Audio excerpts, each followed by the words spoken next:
You ask Tiger to solve. This deals with linear equations with one unknown. The final result is x equals -74/15. Let's solve it step by step. Group all y terms on the left side of the equation. Subtract 4x from both sides. Group like terms.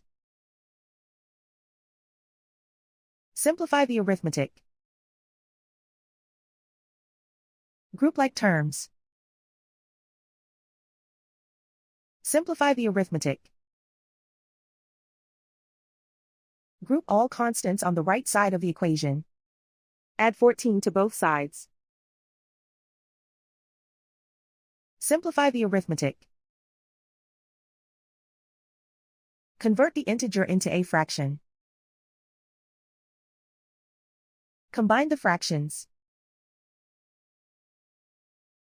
Combine the numerators.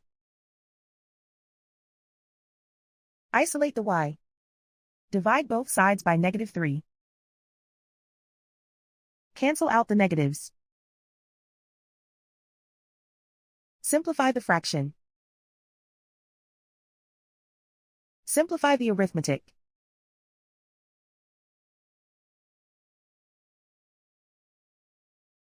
And so the final result is x equals -74/15.